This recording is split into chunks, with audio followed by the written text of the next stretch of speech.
ఈరోజు మనము ఒక 4 ప్రత్యేకమైనటువంటి అంశముల మీద ధ్యానం చేస్తూ ఉన్నాం, లేదా మహోత్సవముగా కొనియాడుచూ ఉన్నాం. మరి మొట్టమొదటిగా ఏమిటంటే ఈ యొక్క మరియ తల్లి దివ్య మాతృత్వ మహోత్సవమును కొనియాడుచూ ఉన్నాం.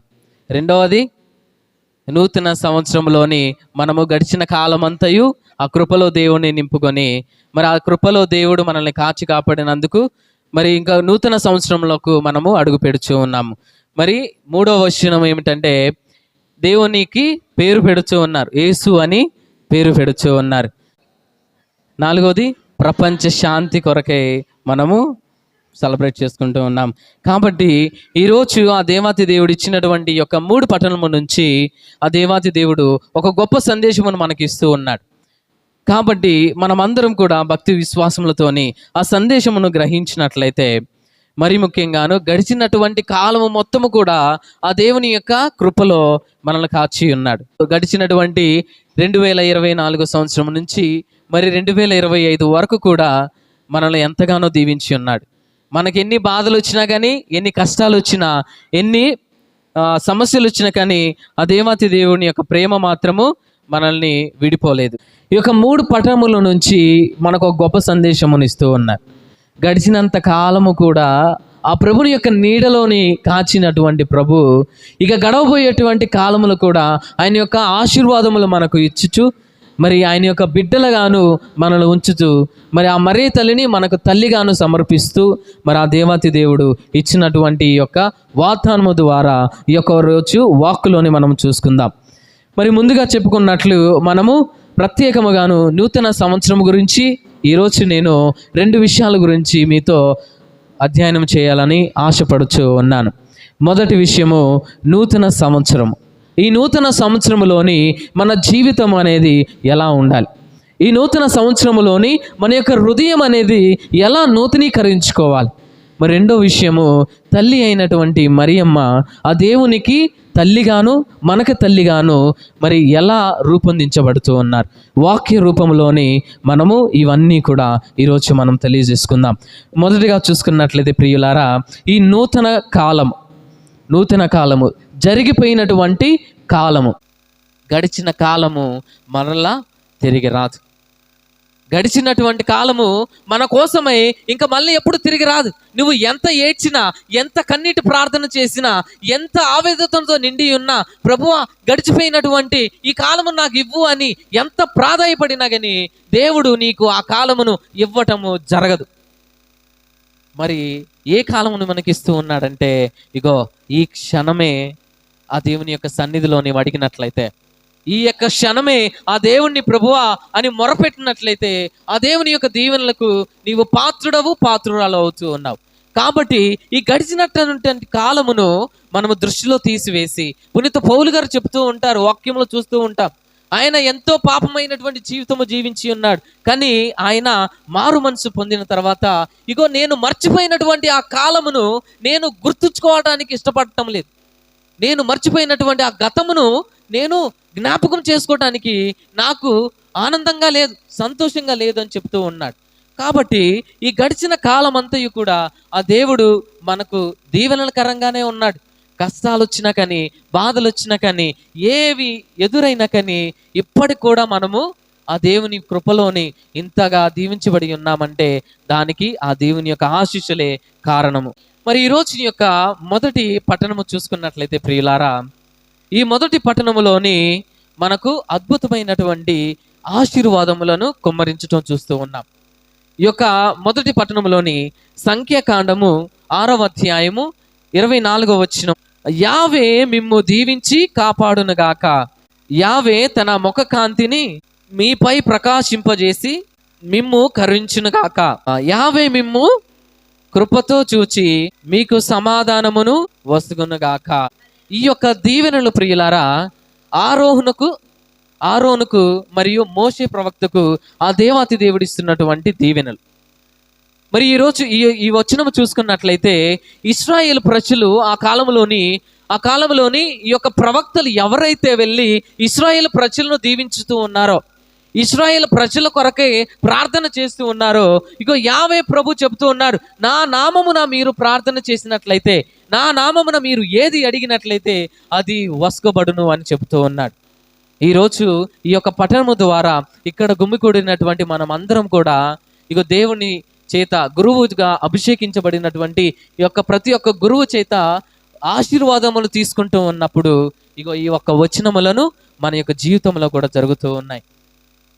మన గురువు గారు, మన అభిషేకించినటువంటి ప్రతి ఒక్క గురువు దివ్య బలి పూజలోని చివరి బ్లెస్సింగ్స్, ప్రార్థనలు, దీవెనలు, ఆశీర్వాదం ఇస్తూ ఉండగా ఇగో ఈ కార్యములు జరుగుతూ ఉన్నాయి.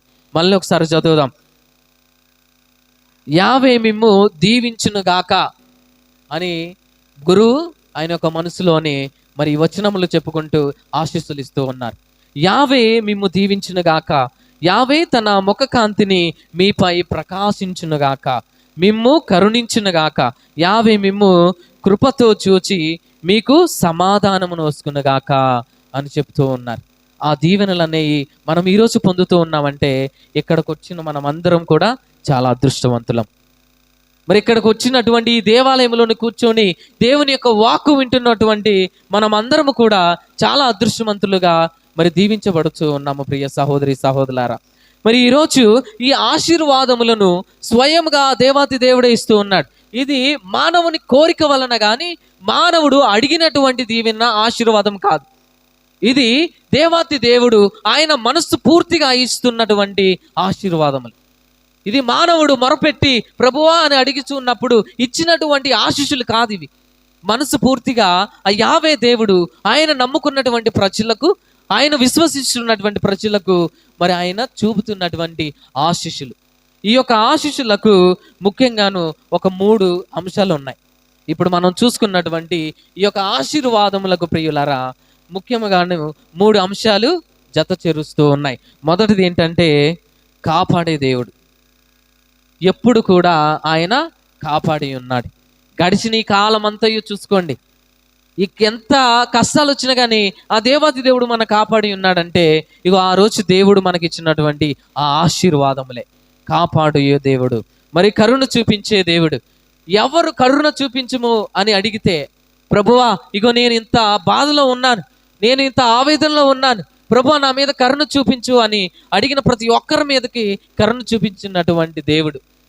10 మంది కుష్టి రోగులు వారు యేసు ప్రభు దారిని వెళుచూ ఉండగా ప్రభువా మా మీద కరుణించయ్యా, మమ్మల్ని కరుణించు ప్రభువా అని చెప్తూ ఉన్నప్పుడు వెంటనే వారు స్వస్థత పొంది ఉన్నారు. కానీ ఒకే ఒక వ్యక్తి తిరిగి వచ్చి కృతజ్ఞత చెల్లిస్తూ ఉన్నాడు. కృతజ్ఞత చెల్లించినటువంటి వ్యక్తి 2 స్వస్థతలు పొందుతూ ఉన్నాడు.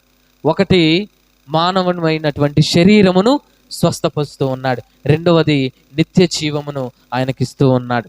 మరి కళ్ళు లేనటువంటి గుడ్డివాడు ఆయన ఈ యొక్క దేవాలయం ఎదుట నుంచొని కూర్చొని వచ్చేపోయి వారిని భిక్షమెదుకునేటువంటి వ్యక్తి ఇగో ప్రభువా దావీదు కుమారా యేసయ్యా నన్ను కరుణించయ్యా, అయ్యా నా మీద కనికరం చూపయ్యా అని ప్రార్థన చేస్తూ ఉన్నప్పుడు ఆయన యొక్క కనికరము ఆయన మీదకు నింపి ఉన్నది. ఎవరైతే ప్రభువా నా మీద కనికరం చూపయ్యా, నన్ను కరుణించి ప్రభువా అని వేడుకొని ఉన్నారో, ప్రార్థన చేసి ఉన్నారో ఆ దేవుని యొక్క కనికరము కృప వారి మీదకు దండిగా మెండిగా కుమ్మరించడం జరుగుతూ ఉన్నది.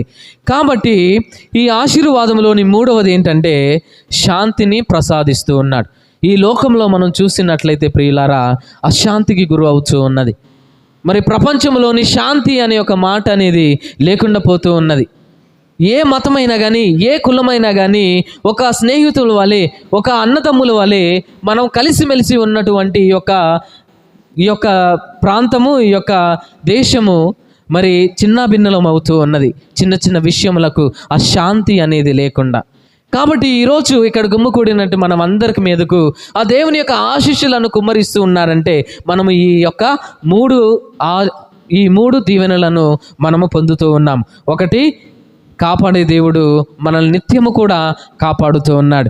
మరి మన మీదకు ఆయన ఎప్పుడు కూడా ఆయన యొక్క కరుణను మన మీదకు చూపుతూ ఉన్నాడు. మరి ఆయన మన కుటుంబంలోని మన జీవితంలోని శాంతి సమాధానముతోని నింపి ఉన్నాడు. మరి ప్రియ సహోదరి సహోదరులారా, ఈ కొత్త సంవత్సరంలోని మనకు అత్యంత అవసరమైనది ఏది? ముఖ్యంగా మనం దేవాలయంలో కూర్చున్నాం కాబట్టి దేవుని కృప అంటా ఉంది. కానీ మన యొక్క అంతరంగంలోని చాలా కోరికలు ఉంటాయి. దేవా, నాకు మంచి ధనముతోని దీవించండి, నాకు ఆర్థిక సమస్య ఉన్నది, ఆ సమస్యలన్నీ కూడా తీసివేయండి, మొదటి కోరిక.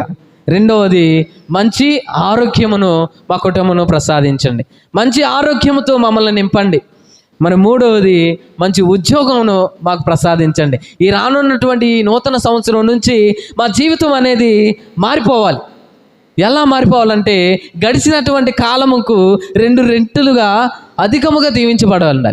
నా జీవితం అనేది మారిపోవాలని చెప్తూ ఉంటాం, ఎన్నో కోరికలు కోరుతూ ఉంటాం, ఎన్నో ఆలోచనలతో ఉంటాం ఈ యొక్క మొదలు పెడుతున్నటువంటి ఈ నూతన సంవత్సరం నుంచి. కానీ ప్రియ సహోదరి సహోదరులారా, మనకు అత్యంత ముఖ్యమైనది, అవసరమైనది ఏంటంటే ఆ దేవుని యొక్క ఆశీస్సులు, ఆ దేవుని యొక్క దీవెనలు, ఆశీస్సులు కనుక మన తోడుగా ఉన్నట్లయితే, ఆ దేవుని యొక్క దీవెనలు మనకు ఉన్నట్లయితే నీవు ఏది కూడా అడగనవసరం లేదు. నీ అవసరములన్నీ తెలిసి ఉన్నటువంటి దేవుడు నీకు ఖచ్చితంగా నీ అవసరాలను తీరుస్తూ ఉంటాడు.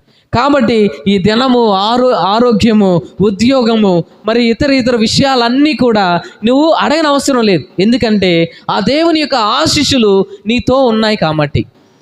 మొదటి పట్టణంలో మనం చూసుకున్నట్లయితే ఆరోనుకు, మోషే ప్రవక్తకు ఆయన యొక్క దీవెనలు దండిగా మెండిగా ఉన్నాయి.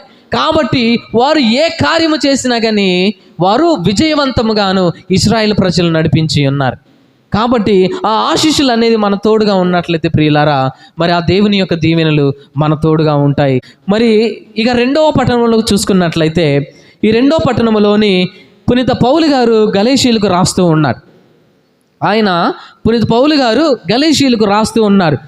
4వ అధ్యాయము 4వ వచనము 5వ వచనము. కాలము పరిపూర్ణమైనప్పుడు దేవుడు తన కుమారుని పంపెను, ఆయన ఒక స్త్రీ నుండి పుట్టెను. పునీత పౌలు గారు స్పష్టంగా చెప్తూ ఉన్నాడు, ఇగో ఒక కుమారుడు, ఆయన ఈ లోక రక్షకుడు అయినటువంటి దేవుడు ఒక కన్యకు జన్మిస్తూ ఉన్నాడు. ఆయన ఈ లోకమునకు ఎంతో రక్షణకరమైనటువంటి కార్యములు చేయబోతూ ఉన్నాడు, చేసి ఉన్నాడు అని చెప్పేసి పునీత పౌలు గారు గలేషీయులకు రాస్తూ ఉన్నాడు. మరి పునీత పౌలు గారు గొప్ప సందేశమును మనకి ఇస్తూ ఉన్నాడు ఈరోజు. అది ఏమిటంటే, మొదటిది, మనము దేవునికి భయపడాల్సిన అవసరం లేదు. మనము దేవునికి భయపడాల్సిన అవసరం లేదు. ఎందుకంటే మనము దాసులము కాదు. మనము దేవునికి భయపడాల్సిన అవసరం లేదు. ఎందుకంటే మనము దేవునికి దాసులము కాదు. మరి ఎవరము? దేవునికి ఎవరు? మనం కుమారులం. మరి కుమారుడు ఎప్పుడైనా కానీ తల్లిదండ్రులు భయపడతాడా? తల్లిదండ్రులకు ఎప్పుడైనా కుమారుడు భయపడతాడా?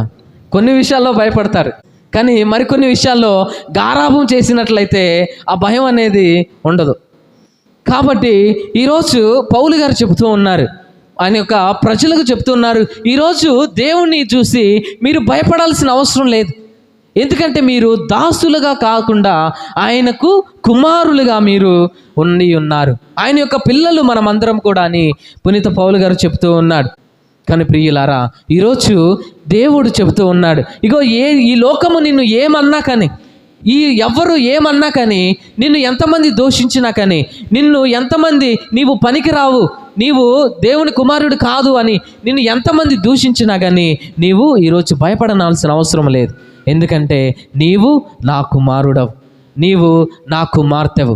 కాబట్టి నీవు ఎలా ఉన్నా కానీ నేను నిన్ను ప్రేమిస్తూ ఉన్నాను అని ఆ దేవాతి దేవుడు ప్రతి ఒక్కరికి వాగ్దానం చేస్తూ ఉన్నాడు. పశ్చాత్తాప హృదయం అనేది మనకు ఉండాలి. నీ హృదయమును నూతనీకరించుకోవటం మనము చేయాలి. అలా చేసినట్లయితే ఆ దేవుడు చెప్తూ ఉన్నాడు ఈరోజు, ఇగో నీవు నా కుమారుడవు అని చెప్తూ ఉన్నాడు. ఈ నూతన కాలంలోని, ఈ నూతన సంవత్సరంలోని నీ గడిచినటువంటి యొక్క తప్పులను, మనం చేసినటువంటి పాపములను మనము జ్ఞాపిక తెచ్చుకోకుండా ఒక నూతన సంవత్సరంలోని ఆ దేవాతి దేవుడు మనల్ని కాపాడాలని మనం ప్రత్యేకంగా ప్రార్థన చేయాలి. అందుకనే పునీత పౌలు గారు చెప్తూ ఉన్నారు, మరీ ముఖ్యంగాను ఆయన ఒక వాక్కులో చెప్తూ ఉన్నారు, నేను ఎంతగానో ద్వేషించి ఉన్నాను, క్రిస్టియన్స్ని ఎంతగానో ద్వేషించి ఉన్నాను, కానీ ఆ పాపపు జీవితంలోకి మరలా నేను పోవటానికి ఇష్టపడలేదు అని వాక్య రూపంలో చెప్తూ ఉంటారు. కానీ ప్రియ సహోదరి సహోదరులారా, ఈ నూతన సంవత్సరంలోని మనం మార్చుకోవాల్సినది మన యొక్క జీవితాలు. మనం మార్చుకోవాల్సింది మన యొక్క హృదయాలు. మన జీవితం అనేది నూతనీకరించుకోవాలి. మన యొక్క హృదయం అనేది నూతనీకరించుకోవాలి. ఈ నూతన కాలంలోని మరి యొక్క దేవుని యొక్క సన్నిధిలోని మనం ఎన్నోసార్లు ప్రమాణం చేస్తూ ఉంటాం, ఎన్నోసార్లు నిర్ణయం తీసుకొని ఉంటాం, ప్రభువా నా జీవితమును నేను మార్చుకోవడానికి నా సహాయం చేయమని. ఇగో ప్రభువా నేను నా హృదయాన్ని మార్చుకోవడానికి సహాయం చేయమని. మన యొక్క హృదయములను మనం మార్చుకోలేం, మన యొక్క శరీరమును మనం మార్చలేం. మనము కొత్త సంవత్సరం వచ్చిందంటే కొత్త బట్టలు కొత్త అన్నీ తీసుకుంటూ ఉన్నాం, కానీ హృదయంలోని ఆ కొత్తతనాన్ని మాత్రము మనము ఉంచలేకపోతూ ఉన్నాం. కాబట్టి మనము ఎంత మంచిగా కనిపించినా కానీ ఇక కోరిక అనేది ఉంటూ ఉంటుంది.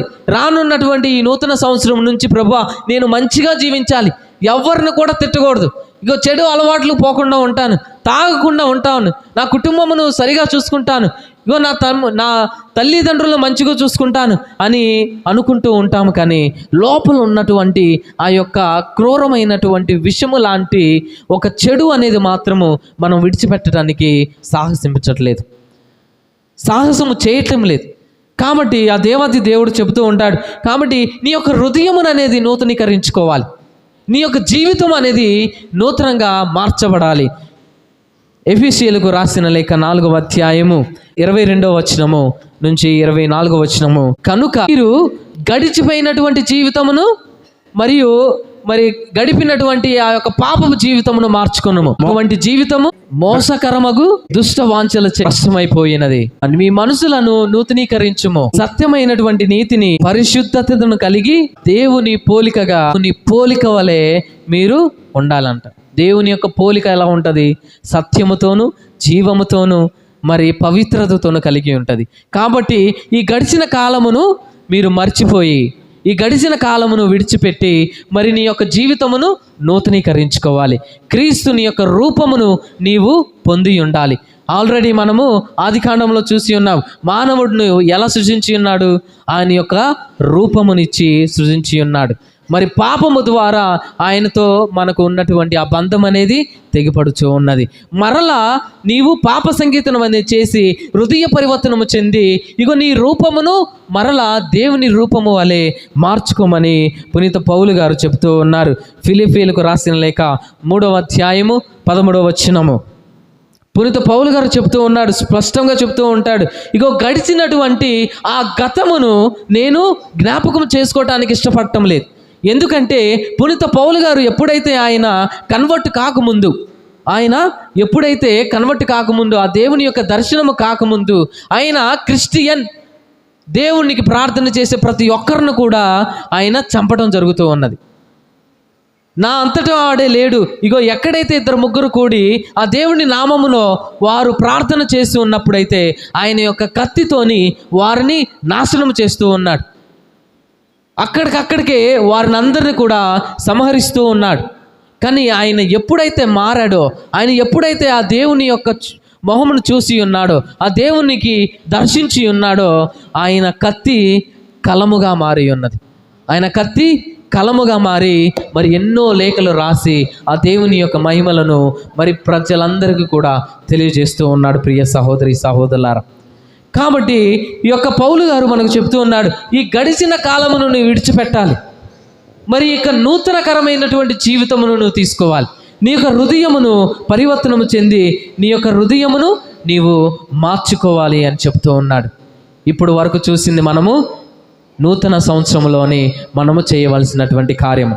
నూతన సంవత్సరంలోని ఆ దేవుని యొక్క ఆశీస్సులతోని మనం ఉండాలంటే, ఆ దేవుని యొక్క కృప మనతో ఉండాలంటే ఆ దేవుని సన్నిధిలోకి మనము ఉండాలి. మన యొక్క హృదయములను నూతనీకరించాలి, మన యొక్క జీవితమును నూతనీకరించాలి. అలా జరిగినట్లయితే దేవుని యొక్క ఆశీస్సులు ఆరోనుతోనూ మరి మోషే ప్రవక్తతోనూ ఎలా అయితే ఉన్నాయో ఆ యొక్క ఆశీస్సులు మన తోడుగా ఉంటాయని దేవుని యొక్క వాక్కు సెలవిస్తూ ఉన్నది.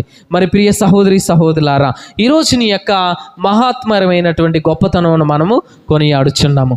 అదే మరియ తల్లి దివ్య మాతృత్వ మహోత్సవము. అంతకంటే గొప్ప ప్రేమ ఆ మరియ తల్లి యేసు ప్రభునకు చూపిస్తూ ఉన్నది. ప్రతి ఒక్క విషయంలోనూ ఆ మరియ తల్లి దేవునికి తోడుగా ఉంటూ ఉన్నది. ఆ మరియ తల్లి యొక్క ప్రణాళిక ఆ దేవునికి ఎల్లప్పుడూ ఉంటూ ఉన్నది. మరియ తల్లి యొక్క ప్రణాళిక ఆమె యొక్క అవసరము ఇది నిన్నో మొన్నో జరిగినటువంటిది కాదు. ఇది ఆది కాండములో నుంచి వస్తున్నటువంటి యొక్క వాక్కు. ఆది కాండము నుంచి కూడా ఆమె చేయాల్సినటువంటి కార్యమునకు, ఆమె ప్రణాళికను ఆయన ఎప్పుడో నిర్ణయించి ఉన్నాడు. ఇగో ఆమె వలన ఈ క్రీస్తు జన్మిస్తూ ఉన్నాడు, ఈ లోకమునకు రక్షణ కలుగుచూ ఉన్నది అని చెప్పేసి మనం ముఖ్యంగా చూసుకున్నట్లయితే ఇర్మియా గ్రంథము 1వ అధ్యాయము 5వ వచనము, నిన్ను మాతృగర్భం పిందించక మునుపే నేను నిన్ను ఎన్నుకొంటిని, నీవు పుట్టక మునుపే నిన్ను పవిత్రపరచితిని. మానవు మాత్రమైనటువంటి మనము జన్మించటానికి ఆ దేవుని యొక్క ప్రణాళిక, మనము తల్లి గర్భములో పడక మునుపే ఆయన యొక్క ప్రణాళిక అనేది ఏర్పడుతూ ఉన్నది. ఆయన రూపంలో మనల్ని రూపొందించి ఉన్నాడు. గర్భములో పడక మునుపే మానవులైనటువంటి మనము జన్మించడానికి మరి ఆ దేవుని యొక్క ప్రణాళిక మన తల్లి గర్భంలో ఉన్నప్పుడు మునుపే ఆయన మనల్ని ఎన్నుకొని ఉన్నాడు. మరి యేసు ప్రభు జన్మించేటువంటి ఆ యొక్క మరియ తల్లి, యేసు ప్రభువునకు జన్మనిచ్చేటువంటి ఆ యొక్క మరియ తల్లి, మరి ఆయన యొక్క ప్రణాళిక ఇంకెంత పవిత్రమైనది. మరి ఈరోజు మనం బైబిల్ ద్వారా చూసుకున్నట్లయితే మనకు తెలుస్తూ ఉన్నది మరియ తల్లి దేవుని యొక్క తల్లి అని. లూకా సువార్త 1వ అధ్యాయము 31వ వచనము నుంచి 32వ వచనం వరకు, ఇదిగో నీవు గర్భము ధరించి కుమారుని కనిదవు, ఆ శిశువునకు యేసు అని పేరు పెట్టెదము, ఆయన మహానీయుడై మహోన్నతుని కుమారుడై పిలువబడును. అంటే దేవుని యొక్క కుమారుడు అని పిలువబడును.